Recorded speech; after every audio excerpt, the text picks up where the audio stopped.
Corcoran, Evans, and Schwab. Okay, so this is changing labor market opportunities for women and the quality of teachers 1957-2000. What is the fact about teachers at this paper document? What's like the main point of this paper? Quality teachers. Say that again, Chris. Decline of quality teachers. The decline of quality teachers over. Of course, over what is it? This is the 60s. Yeah, over time. Right, so from the 60s to 2000, like the quality of teachers has declined. What did the authors do to make that point? Like how did they, what's kind of important for them to do in order to make this point? Isn't it just saying that over time, now women are, there are a lot more opportunities for them to like go career-wise.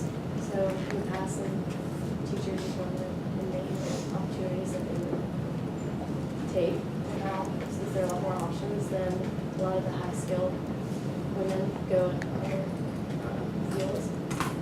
Right. So essentially what's happened is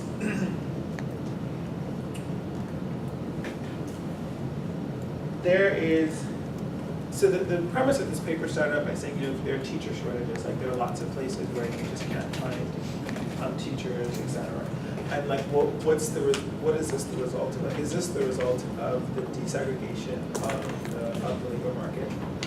And one of the interesting facts that this paper brings to light is that the average quality of teachers has fallen over time. And this is one of the first papers to do that, if not the first paper to do that, because what they're able to do is collect all of these interesting data sources and then come up with ways of constructing teacher quality. Right? Now, if we turn to what's the measure of teacher quality that they use here, or the measure of ability that they use? Like, how do they measure the ability of teachers?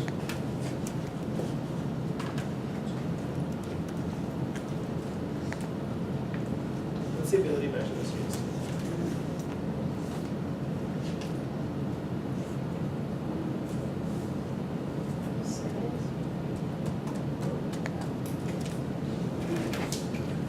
They're going to be comparing the ability of women who enter the teaching profession. What do they? SAT and ACT score. SAT and ACT scores. What's the value of using SAT and ACT scores? Say it again. They're standardized. They're standardized. What does that mean? So like they're uniform across, like they're good, measured, they're accurate. And what's good about the fact that they're standardized? Like, what's the point of this paper? This paper documents what fact? Just showing that how changing scores have been over time. Right. And so why is standardization of the scores important for convincingly showing that test scores have declined over time? Why is standardization important for that? It's reliable. But you just gotta show that like it's not getting any harder or easier, it's not like what you're using to measure isn't changing. Exactly. It's the same reason why, like, whenever you measure your height, you use meters, right? Or you use feet.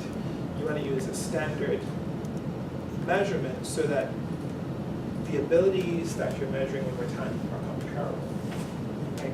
And so what they do is they collect these 4 different data sources that cover various segments of time. So the WLS is from 1957, the talent survey is from the 60 to 64, the NLS 72 is from 1972, the HSB is from 1982, the NELS is 88 and 92. And they look at what's the SAT scores of these students, what's the percentile of students what's the percentile of the SAT scores of students who graduate college, right? So let's look at table 1, right?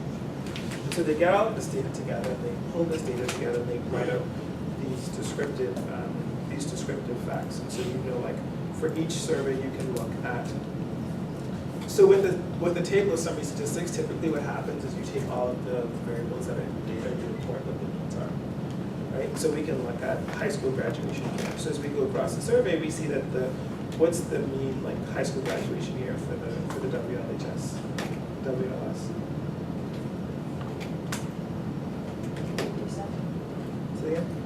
1957, and then the talent surveys between 1960 and 1962. Now let's go down further to the mean centile rank. So this is going towards the bottom of this table.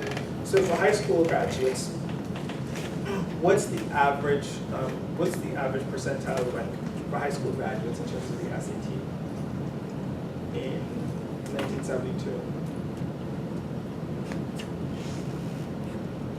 And remember to bring your papers. If you don't have a paper, like find something close by that you can share with.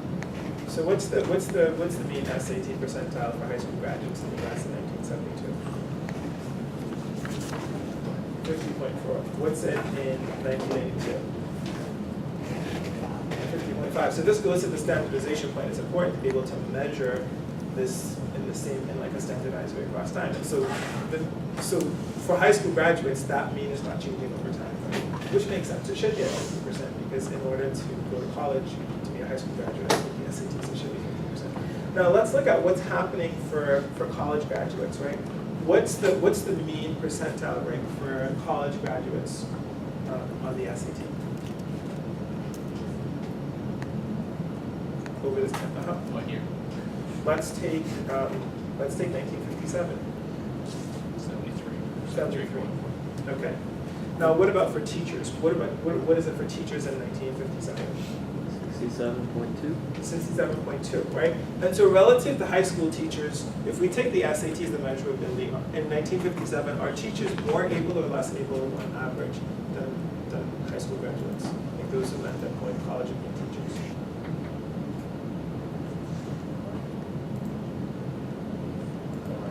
More able. Why is that? Because their mean score is higher than those high school grads. That's exactly right. So when we compare those who are teaching with high school graduates, the mean SAT percentile is higher. But relative to college students, like what is it? Lower. It's lower. And so effectively what this is saying is that those who are sorting into the teaching profession are on average like of lower ability than the average like college student. Right? That's what is happening in 1957. And what we can see over time is that you see like a decline in the mean SAT percentile as well over time. And so what this paper is saying is that if we look at the teaching profession over time, the quality of teachers that are sorting into this profession has been decreasing over time. Right? Okay. So the point of this paper really is to set up what are the factors that are affecting the sorting. So when we looked at this particular model here, like what were the two things that were affecting, that are going to affect the sorting?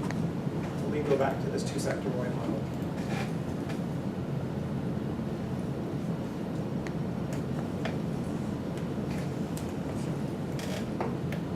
So the wages in your own sector, and then also like the wages in like your outside option too, right? So the returns to skill in your own sector, the returns to skill in the outside option. So what happens if the returns to skill in teaching increases? Right? This line, the slope is going to become steeper, right? So we're going to get this line here. It's constant. What's going to happen to the average skill of teachers? It's going to increase, right? This will be an estimate, right? Okay. What if instead the outside option becomes like much better?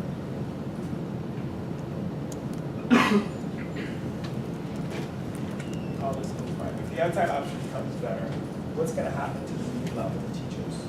Mean school teachers? Decrease. Everyone see that?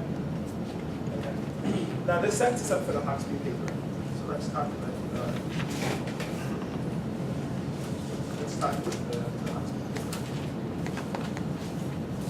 So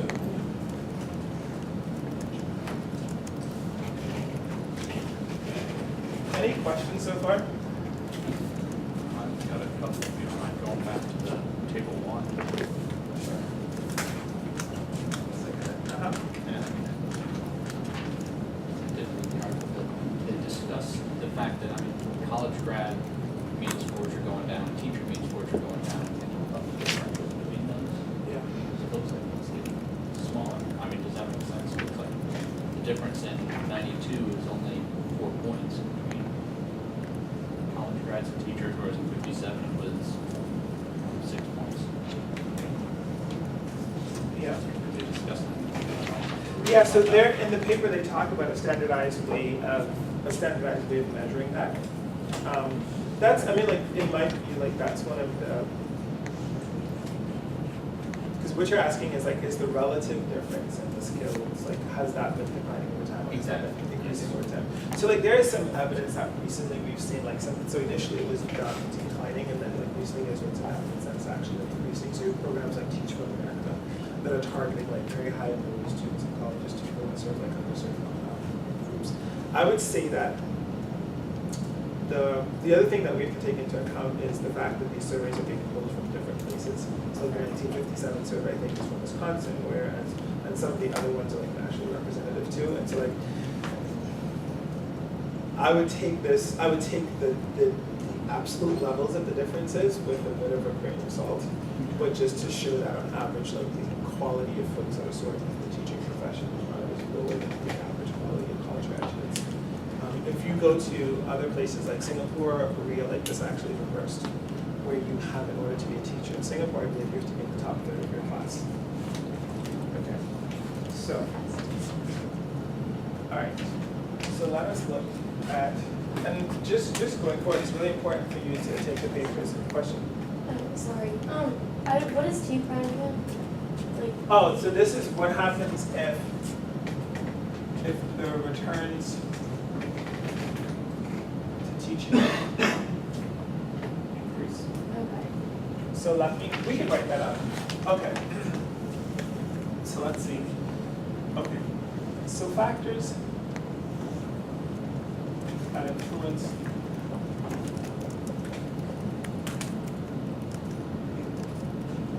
the skill level of teachers.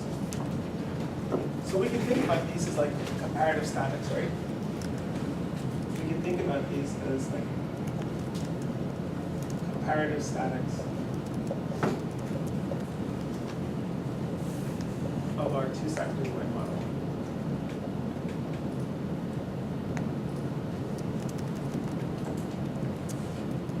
What happens if we increase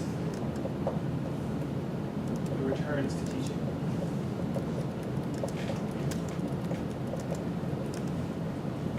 What happens to the equilibrium skill level of teachers? Yeah.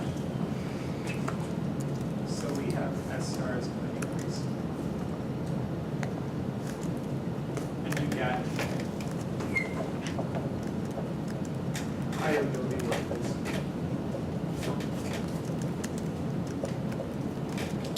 Sorting into teaching. Right? What if the returns to teaching were to decrease?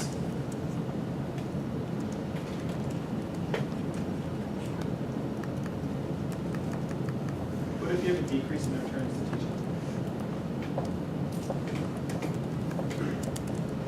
What happens to S prime? It decreases, right? And in the Hawksby paper, what does she argue leads to a reduction in the returns to teaching? The single salary system, where What's they that? don't they don't reward higher performing teachers, that would the same. That's right, that's right. And so, and the single salary system is a result of what? Unionization. Unionization. So who read that in the paper? Who read the paper? Okay, so like the way that I'm gonna go through these papers is they're going to inform the lectures, and so different parts we like to pull them into it. And so you should think about these as like background readings. There will be times when we'll go through a paper explicitly. There will be other times when we'll just draw the papers for the lecture. Right. And so for example, in Hawksby Lang, this is 2004, I believe.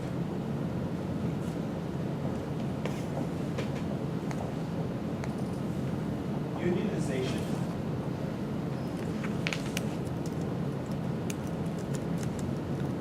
led to a compression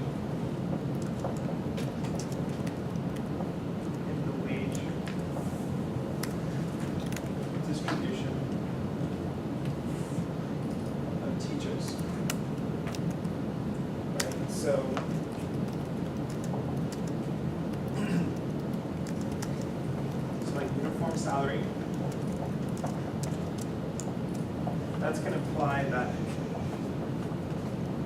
high-skilled teachers earn less or more than before. Right? They earn less than before. But what about low-skilled teachers?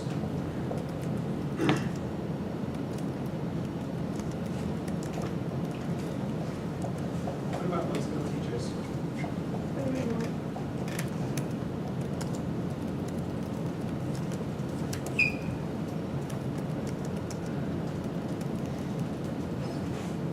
Okay. So this is the first set of comparative status. The second set of comparative status is what happens to the skill level of teachers as we change the outside option. And in the case of the teaching profession and the effect of the outside option on women, we can think about changes in the outside options being driven by by a reduction in labor market discrimination, right? Women being allowed to participate in other jobs too, right? So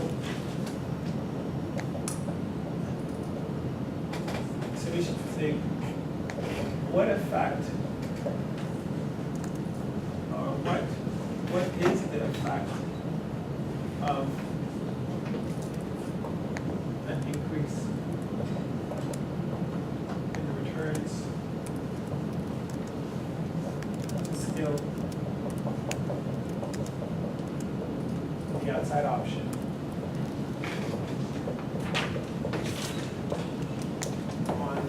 the skill level of teachers.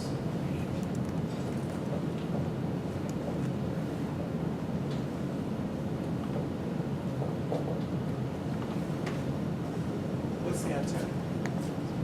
Someone who hasn't said anything for the last year, for the lecture.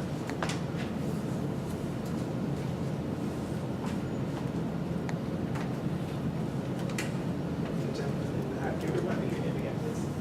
Eric. Yeah. So what happens when we increase the return to the outside option? Does the skill level of teachers increase or decrease?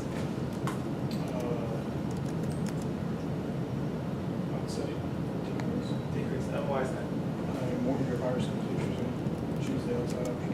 That's exactly right. And so this is this graph here. So we have this outside option here. We increase the return to the outside option. So we shift this wage schedule out by more, right? So for each level of skill, you used to earn this to the outside option, now you earn that, right?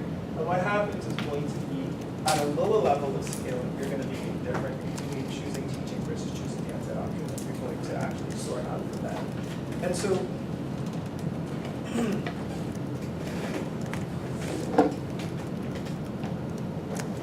Hawksby is going to call these factors the push factors.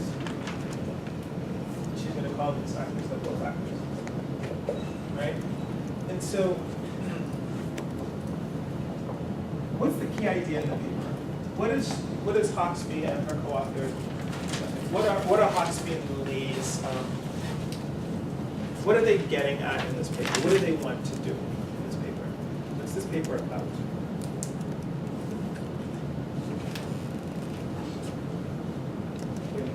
Yeah, say like what portion of the reason for why the skill level of teachers is fine is the push factor and the portion to the pull. Exactly. So what we saw from this previous paper, so this is the Cochran and Schwab paper, we saw that teaching, what we saw was that the average aptitude of teachers was declining over time. And the question is what's happening. Is it that the returns to teaching is being reduced, and what that's doing is that's causing people to sort out of teaching? Or is it the fact that women have better options, when teachers have better options, and therefore they're just sorting out because of the better options, right? And in particular, something that's contributing to decreasing returns to skill in teaching is going to be unionization. So that's what she's going to have, which is unionization, right? And then for the push factors, for the pull factors rather, what's she going to look at? What's she going to look at as the pull factors?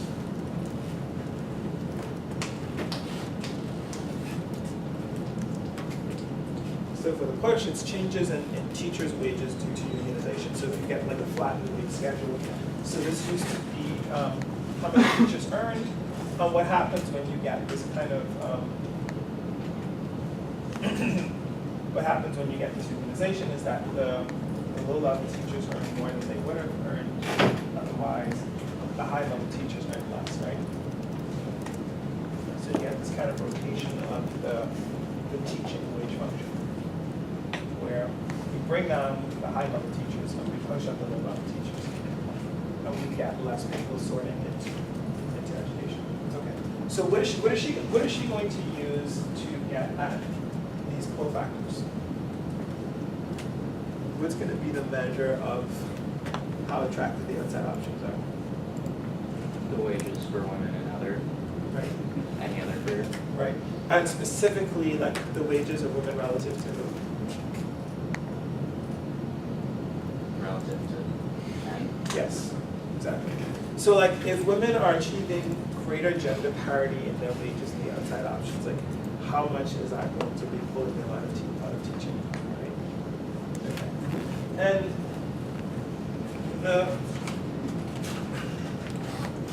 there are a couple of things to note. So if you look at equation 1, so in equation 1, this is what she does. She looks at, well, she estimates a regression where you have the probability of being teaching regressed on the wages of females in the teaching occupation versus the wages of teaching in the outside occupation. And then from there, what she does is say, well, let's decompose the wages into two pieces, right? So first is kind of like what's the mean wage for the teacher, and then like what's the deviation of the teacher's wage? What's the mean wage in the state for teachers, and what's the deviation of that teacher's wage from the state average, right? And she does the same thing with the female's wages in the outside option. How much of that is coming from?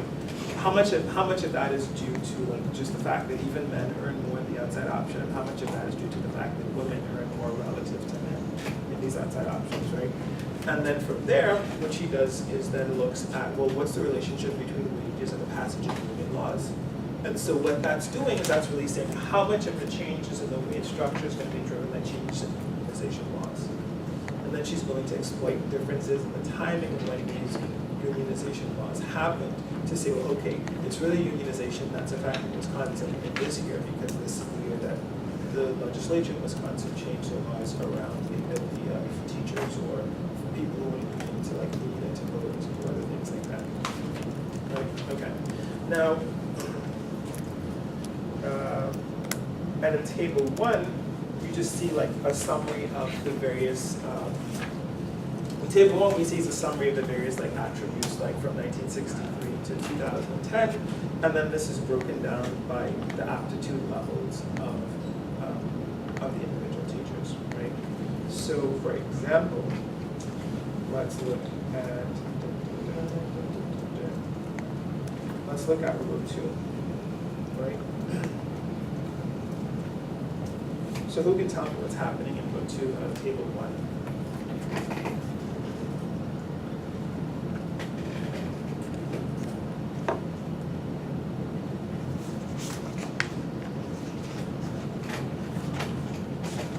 Right there in the paper, page 238, in case it's like literally right there.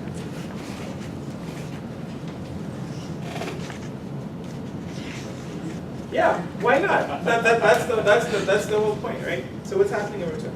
Ratio of the lowest aptitude teachers' earnings to the mean teacher earnings rose 1.3 natural points from 63 to 2000. So what we see is that, so if you look at the top of table 1, so row 2 is just going to be the difference in the teachers' wages. So what she's done is she's taken the wages of teachers and she said, let's break teachers up into various bins, right? Let's look at the guys that are the lowest category, then the second lowest, the third lowest, and so on and so forth, all the way up to the highest, right? And then let's look at how their wages have changed from 1963 to 2010. And so in row 2, what we can see is that between 1963 and 2000, the wages of teachers with the lowest ability has actually increased, whereas for teachers in the highest ability it's actually decreased, right? So you see exactly this rotation that we talked about over here, where over time the wage schedule is compressed. So the high ability teachers are earning less, they're being less compensated for their skill, whereas the low ability teachers in a sense are being compensated more for their lack of skill, right? So this is the effect of unionization. Okay. And you can go through this to look at, for example, what's happening for the outside option, for what's happening for the change in the outside option. That's going to be row 4, right? And so you can see that the change in the outside option for men across the board, it's like wages for men from the lowest ability to the highest ability seems to have risen like almost uniformly, right? Okay. Now, what's the headline result from this paper? What did she find? So after she runs the regressions and like is able to kind of like parse like how much of this is coming from the push factors versus the pull factors. For the highest ability women, like what's contributing to the decline in the probability of them entering the teaching profession? The wage progression is having a much larger effect than the pull effect. Yeah, exactly. Okay. Exactly. So let me summarize this. So the key idea in the paper is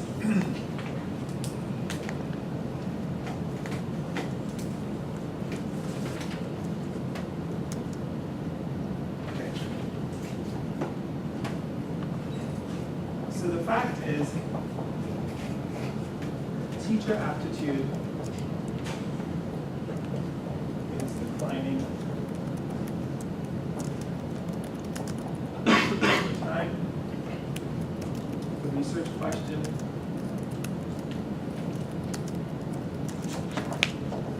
is why.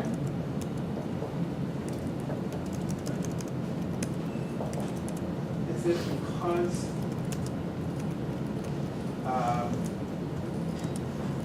returns to skill teaching is declining due to unionization?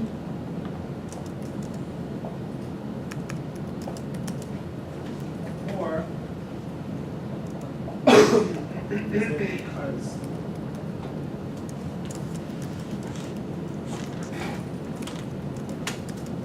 the returns to skill in alternative occupations increasing?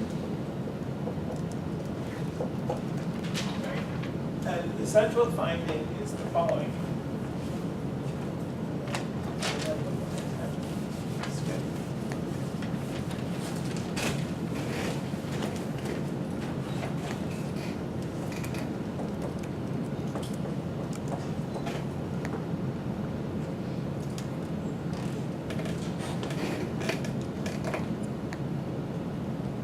Okay, and I'm going to literally, so for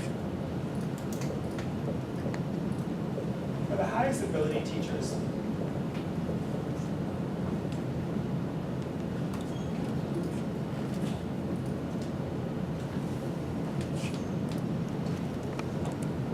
the wage compression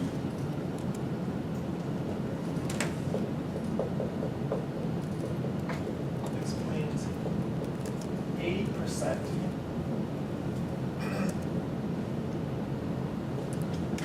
of the decline in teacher aptitude.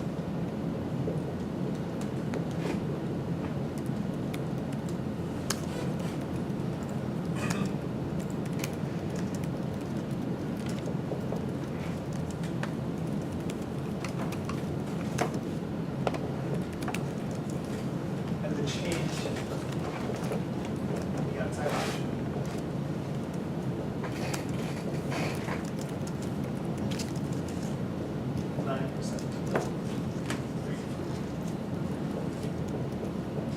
Whereas for the lowest ability teachers,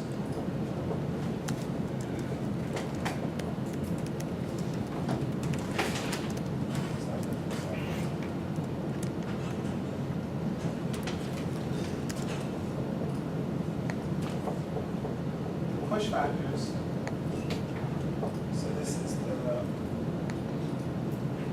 wage compression,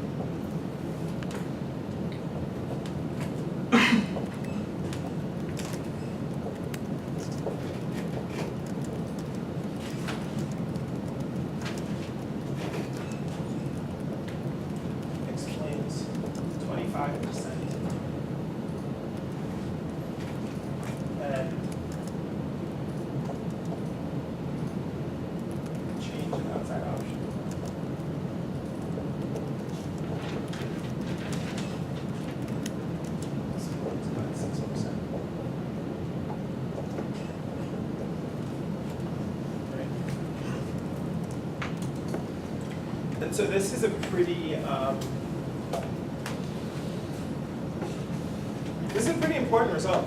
Effectively, what it's saying is that something that was one of the effects of unionization is really to distort who selects into teaching.